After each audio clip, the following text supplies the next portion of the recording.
가버나움에서 나병 환자를 치유하신 후에 이제 연이은 사건이 있었습니다. 그래서 그 며칠 후에 그 사건이 연이어서 일어나는데 오늘 1절에 보시면 수일 후에라는 말로 그것을 시간이 이렇게 스킵된, 건너뛰어서 곧바로 사건이 이어지는 기록이 이어지고 있습니다. 그래서 나병 환자를 치유하신 후에 이어진 사건은 바로 중풍병 환자, 파킨스병 환자를 치유하신 사건을 기록하고 있습니다.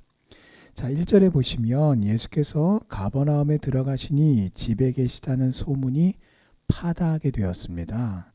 그러니까 이때 예수님이 계셨던 집은 바로 그 앞장인 1장에서처럼 바로 베드로와 안드레의 집일 가능성이 매우 높습니다.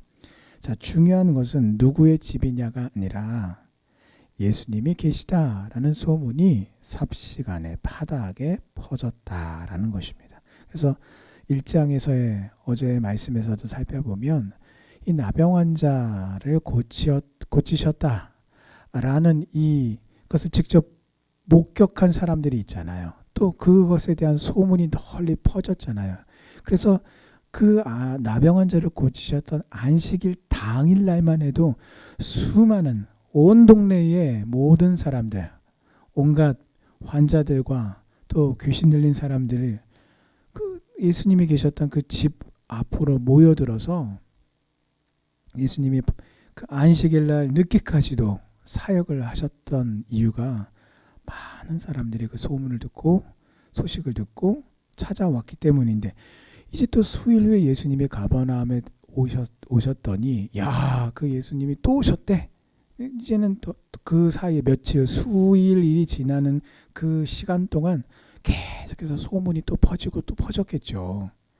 자, 그러다 보니까 예수님이 어디에 계시든지 예수님의 그 존재감이 두드러지게 나타났던 것입니다. 예수를 믿는 성도는 예수님을 나의 주인으로 모시고 사는 사람들입니다. 자, 그래서 성도 역시 이 세상에서 존재감을 감출 수가 없는 존재예요. 그래서 우리가 혹시 낯선 사람들로부터 혹시 교회 다니세요? 라는 말을 듣는 것은요, 생각을 해보면 참 감사한 일이에요. 그래도 내가 신앙생활하는 게 뭔가 그래도 어떤 그렇게 긍정적인 어떤 그런 면에서 이렇게 뭔가가 드러나는구나 라고 생각을 한다면 참 그런 말을 듣는 자체가 참 감사한 일입니다. 그러면서도 동시에 생각을 또 해보면 당연한 일이 되어야 하는 거예요. 요한복음 8장 12절에서 예수님께서 말씀하셨어요. 나는 세상의 빛이니 나를 따르는 자는 어두움에 다니지 아니하고 생명의 빛을 얻으리라. 여러분, 이처럼 예수님을 믿고 구원받은 모든 성도는 구원의 빛, 생명의 빛을 얻은 아주 특별한 존재요, 특별한 사람인 것입니다. 자, 그렇다면 이 생명의 빛을 우리가 무엇으로서 확인할 수 있을까요? 대단한 은사가 우리에게 있어야 그것을 확인할 수 있을까요? 아니면 정말 내 믿음은 신앙의 3대째다, 4대째다라고 말하는, 아니면 1대일지라도 정말 오랜 세월 동안 신앙생활을 해왔다라고 우리가 말할 수 있는 신앙의 연조가 그 생명의 빛을 증명할 수 있는 증거가 되는 것일까요? 아닙니다. 오직 예수 그리스도의 그 빛을 드러내는 것은 우리의 믿음의 생활을 통해서만 예수님을 증거하는 것이다 라는 것을 여러분 잊지 마시기를 바랍니다. 자, 오늘 3절 4절을 보시면 이 4명의 사람들이 등장을 하는데요, 오늘 말씀에는 그냥 마치 어떤 중풍병 환자가 이제 등장을 합니다. 몸이 심하게 거동을 하지 못한 결과 침상에 누워 있을 수밖에 없었고요. 그리고 그 사람을 이 간이 침대에 누인 채로 네 사람이 그 사람을 들어서 나르는데, 오늘 말씀에 보면 그 환자와 네 사람의 관계가 그렇게 썩 분명하게 드러나 있지는 않습니다만, 다른 이 똑같은 기사를 기록하고 있는 다른 본문의 말씀을 보면 이 네 명의 사람들이 이 환자와 매우 친한 관계가 있었음을 알 수 있습니다. 자, 그런데 오늘 이 네 사람이 이 중풍병 환자를 침상에 뉘은 채로, 그래서 그 마치 들 것처럼 들고서 예수님께로 이 사람을 데리고 가고자 했어요. 그러나 이미 너무나 많은 사람이, 온 동네가, 야, 세상에 온 동네 사람들이 다 이 집에 와 있네. 이 집 안에만 있는 게 아니라 안에도 가득 차가지고 어떡합니까? 문 밖에 바깥에까지 가득 차게 되었단 말이에요.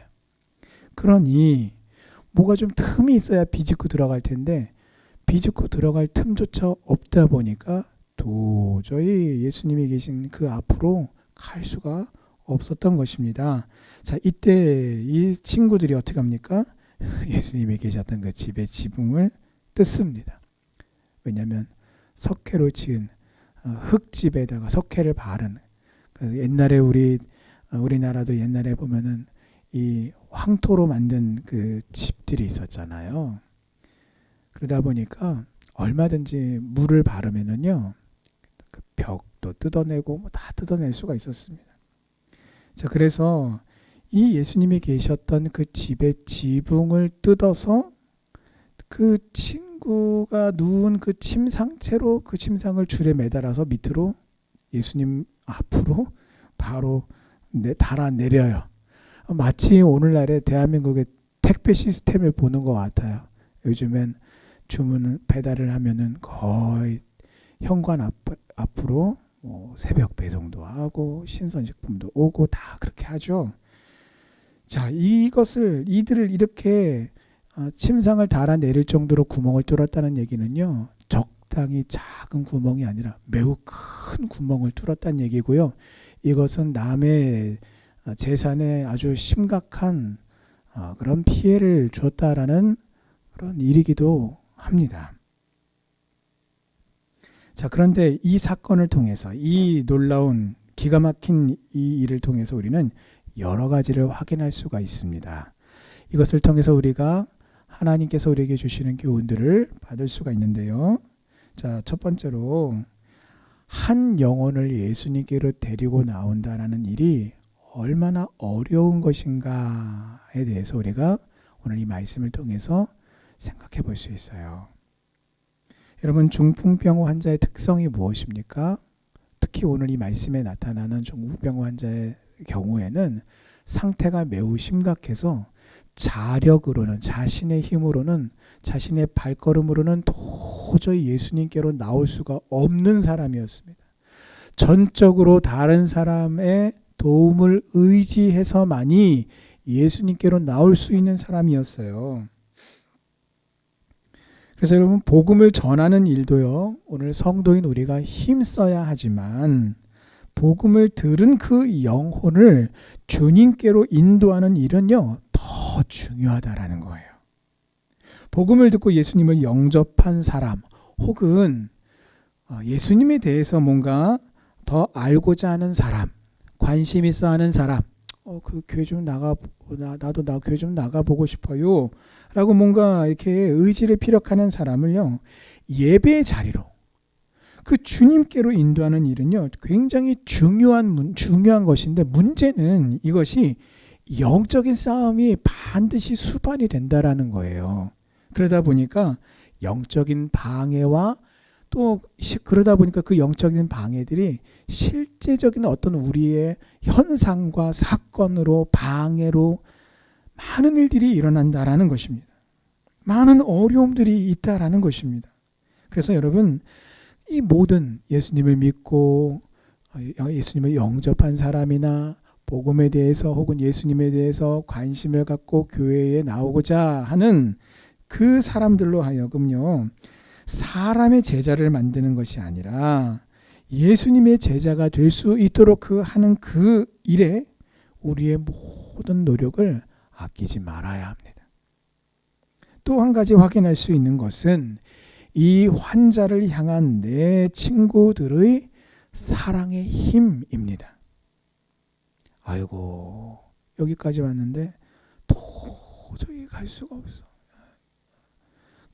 예를 들어서 여러분, 오늘 이미 말씀에는 나타나 있어요. 왜냐하면 이 침상을 달아내리는 그 상황을 바라보면서 예수님께서 어떻게 반응하셨냐면 이 장면을 마치 영화의 한 장면으로 이렇게 그려본다면 그 침상을 내리는 그 광경을 보면서 예수님께서 빙그레 웃으셨을 것 같아요. 왜냐하면 오늘 말씀에도 나타나 있듯이 예수님께서 그 상황 속에서 주목하셨던 것은 그 환자를 예수님께로 이렇게 보내는, 예수님을 만나게 하는 그 4명의 사람들의 그 믿음을 보셨다라는 것입니다. 그러니 얼마나 그 믿음이 예수님을 기쁘게 했겠습니까? 그게 사랑의 힘이란 말이에요. 너도 봤지? 아이고, 우리가 어떻게든 너를 예수님께로 좀 인도하려고 해봤는데 이게 도저히 안 되겠네. 상황이 안 되네. 현실이 안 되네. 문제가 우리 힘으로 어떻게 할 수가 없네. 얼마든지 그렇게 말할 수 있는 상황이에요. 근데 여러분, 무엇이 정말 이 소식을 들었을 거 아니에요. 야, 예수님께서 나병 환자를 고치셨대. 야, 가망 없는 자에게 정말 참 소망이 되셨네. 치료를 해주시다니 이런 기적의 역사가 있는가라고 했을 때에 너에게도 소망이 있어 라고 하는 어떤 그런 믿음을 이 4명의 사람들이 가졌다라는 거예요. 그리고 이 사람을 어떻게 해서든지 예수님을 만나게 하기 위한 그들의 그 사랑의 힘은 그 어쩔 수 없는 그 상황과 그 형편들을 뛰어넘게 만들었다라는 겁니다. 여러분 보십시오. 이미 온 동네 사람들이 예수님이 계셨던 그 집 앞에 다 모여서 운신조차 할 수가 없는 빽빽하게 들어차 있는 그 상황에서 오늘 이 4명의 사람들 이외에 지붕을 뚫은 사람들이 어디 있어요? 없어요. 이 사람들이 유일합니다. 그러면 이 사람들은 어떻게 남들이 하지 않은 어떤 그런 생각, 이런 기발한 생각을 할 수 있었을까요?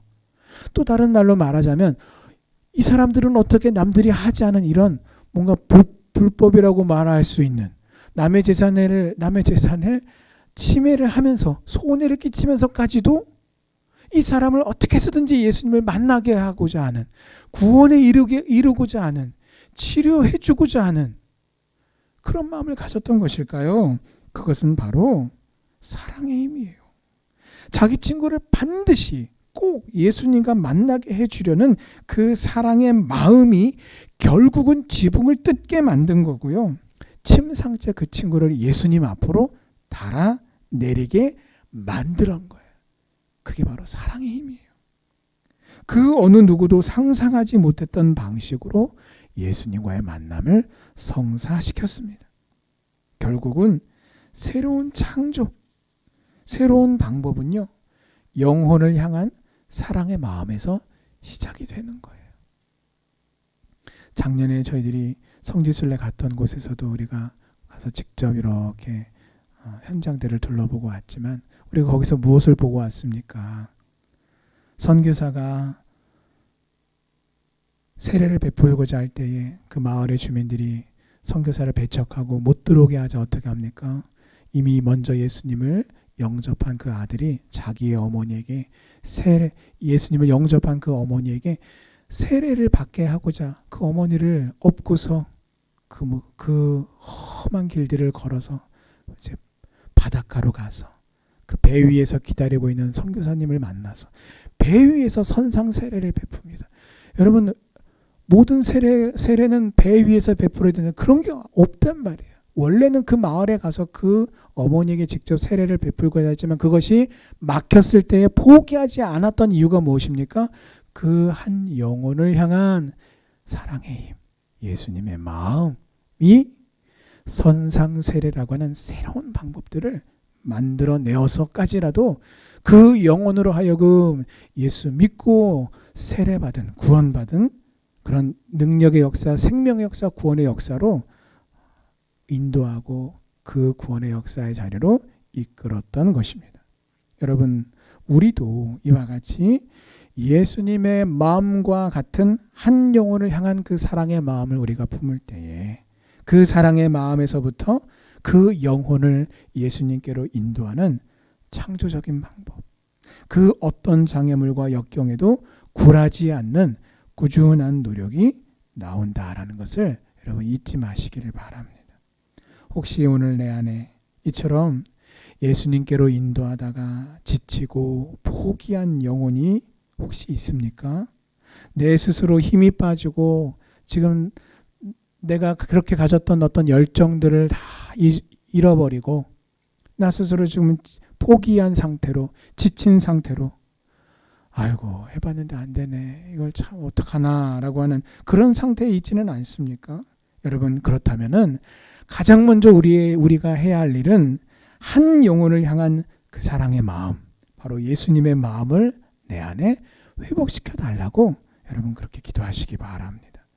여러분, 지붕 뜯은 것을 보고서 예수님께서 아이고 이 집이 얼마짜리 집인데 아니 어떻게 지붕을 뜯을 수 있느냐라고 하지 않으셨어요. 대신 예수님은 그들의 믿음을 보셨어요. 그러면서 그 중풍병자에게 여러분 뭐라고 말씀하셨는가 보니까 가장 먼저 예수님이 하신 말씀은 야 이제 너 병 나았어, 이게 아니란 말이에요. 예수님이 가장 먼저 그 중풍병자에게 하셨던 말씀은요, 내 죄가 사함을 받았느니라 라고 이렇게 말씀하세요. 이게 무슨 말이냐면 이 중풍병 환자는 사실 지금 다른 게 아니라 이 병 때문에, 이 파킨슨 병이라고 하는 것 때문에 예수님께 왔어요. 근데 예수님은 정작 그에게 그 병에 대해서 언급하기 전에 가장 먼저 그의 영혼의 문제에 대한 부분들을 언급하고 계시다라는 것입니다. 이 말은요, 이 말씀의 의미는 아무리 여러분 오늘 우리에게 어떤 우리 가정의 문제, 자녀의 문제, 건강의 문제, 우리 어떤 그런 물질의 문제, 이 땅에 우리가 살아가면서 우리가 겪고 있는 모든 현상과 모든 관계의 문제들, 이 세상에서의 모든 문제들을 우리가 해결받는다라고 해도 근본적인 문제가 우리 안에 해결되지 않으면 그냥 미봉책에 불과할 뿐이라는 것입니다. 오늘 예수님께서 그가 지금 앓고 있는 그 중풍병이라고 하는 그 병의 근본의 원인이 무엇인가, 그의 영혼이 죄의 권세에 꽉 매여서 그로 말미암아 그가 지금 이런 심각한 병에 걸려서 신음하고 있음을 보시고 그의 근본은, 그 문제의 근원을 지금 예수님께서 터치하고 계시는 거예요. 그러므로 교회는요, 그러므로 믿음의 백성인 성도는요, 우리가 열심히 구제사역을 해야 합니다만 더불어서 영혼의 구원을 위한 복음 전파의 일에 더 우선순위를 가지고 우리가 영적인 본질을 우리가 잘 지켜나가면서 힘써야 할 것입니다. 자, 그런데 이 죄 사하시는 예수님을 보면서 그 자리에 있던 어떤 서기관들이 참 놀라워요. 오늘 한 서기관이라고 하지 않았고요. 오늘 말씀에 보면 6절에 보니까 어떤 서기관들이 거기 앉아서 마음에 생각하기를 이 사람들이 사전에 야, 오늘 어떤 일이 있을 건데 예수님이 이렇게 말할 건데 그때 우리 모두 다 똑같은 이런 생각을 마음속으로 한번 생각해 봅시다. 사전에 계획하고 사전에 모의한 적이 없어요. 생각하지도 못했던 사건이란 말이에요. 그런데 한 사람에게 일어난 일이 아니라 서기관들이 그 자리에 있었는데 모두가 다 마음속으로 똑같은 생각을 했단 말이에요. 어떤 생각입니까? 야, 이거 신성모독인데? 라고 하는 똑같은 생각을 했다라는 것입니다. 그게 뭐예요? 예수님을 판단한 것이죠. 자, 이 신성모독입니까? 예, 맞아요. 죄를 사하는 권세는 하나님께 있다라는 성경의 말씀을 이들이 너무나 잘 알았기 때문에, 잘 알고 있었기 때문에 이런 생각을 똑같이 마음속으로 한 것이에요. 자, 그러나 하나만 알고 둘은 몰랐어요. 무엇입니까? 그 성경이 증거하는 핵심이 무엇인가? 바로 예수 그리스도라고 하는 것을 이들이 놓치고 있었던 거예요. 그러므로 예수님을 판단하고 정죄하고 야, 이건 신성모독이다라고 그렇게 생각했던 것입니다. 여러분, 성경이 증거하는 것은요, 죄의 문제를 해결하러 오신 하나님의 아들 예수 그리스도입니다.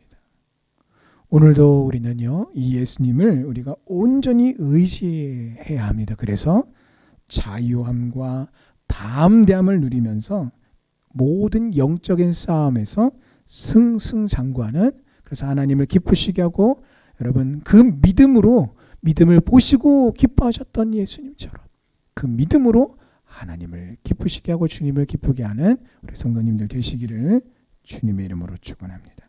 자, 그래서 예수님이 그 서기관들의 속마음을 아시고 뭐라고 말씀하십니까? 죄 사함의 권세가 인자에게, 예수님께 있음을 보여주셨어요. 자, 그래서 여러분, 사람들이 생각할 때에 여러분, 자, 어느 것이 쉽겠느냐라고 예수님이 질문하셨죠. 두 가지를 언급하셨습니다. 자, 첫 번째가 무엇입니까? 중풍병 환자에게 야, 네 죄사함을 받았다라고 말하는 것과, 야, 너 지금 꼼짝 못하고 누워서 그 병 때문에 그 침상에 누워 있는데, 자, 일어나, 걸어가, 침상 들고 네 집으로 걸어가 라고 이렇게 말하는 것 중에 무엇이 더 쉽겠느냐라고 했을 때 모든 사람들의 반응은 한결같았습니다. 그 당연히 여러분 네 죄가 사함을 받았느니라 라는 말이 더 쉽다라고 그렇게 말했단 말이에요. 이유가 무엇입니까? 전자는요, 그렇게 말은 하는데 확인이 되지 않는단 말이에요. 어떤 육안으로 뭔가 이렇게 확인할 수 있는 방법이 없단 말이에요. 거기에 비하면 야, 너 일어나, 환자를 향해서 너 이제 일어나서 그 침상 들고 집으로 걸어가라. 이 말이 왜 어려운 말이 됩니까? 아니, 얼마든지 말은 그렇게 할 수 있지만 그 환자가 진짜로 치유가 되어야 그렇게 일어나서 걸어가는 일이 일어나는 거잖아요. 그렇기 때문에 사람들은 당연히 아유, 그런 일이 쉽게 일어나겠어? 그렇기 때문에 그런 말은 함부로 하기가 어렵죠. 그렇게 반응했지만 오늘 예수님은 뭐라고 하십니까? 인자에게 죄사함의 권세가 있는 줄을 알게 하기 위해서 사람들이 보다 더 어렵다라고 생각한 자리에서 일어나 걸어가라 라고 하는 말씀을 명하셨어요. 그리고 그 말씀대로 이루어짐을 보고 사람들이 다 놀라며 하나님께 영광을 돌렸습니다. 이처럼 예수님께 죄사함의 권세가 있습니다. 예수님은 단순히 병을 고쳐주신 것이 아니라 소자야, 작은 자야, 네 죄사함을 받았느니라, 그 친구들의 믿음을 보시고 예수님께서 그 중풍병 환자의 죄를 사해 주셨어요. 그리고 그 죄를 사해 주셨을 때에 여러분 그의 병이 온전히 치유가 되었습니다. 이것이 예수 그리스도의 이름의 권세이며 예수의 이름의 능력입니다. 오늘 성도인 우리가 예수님을 믿고 구원받아서 여러분 자리에서 일어나서 걸어가는 것과 같은 변화된 그런 삶의 모습이 우리에게 있을 때에 오늘 나를 보면서 뭇 사람들이 하나님의 살아계심과 하나님의 능력을 보게 되고 알게 되고 확인하게 되는 것입니다. 복음으로 진정 변화된 믿음의 삶을 통해서 하나님의 살아계심과 능력을 전하는, 그래서 오늘 뭇 사람들이 하나님께 영광을 돌렸던 것처럼 예수를 알지 못하는 자들에게 여러분 생명의 주님, 죄의 문제, 영혼의 심각한 그 죄의 문제를, 죄를 사시는 권세가 있는 생명의 주님을 전하고 증거하는 우리 성도님들 다 되시기를 주님의 이름으로 축원합니다. 아멘. 기도하시겠습니다.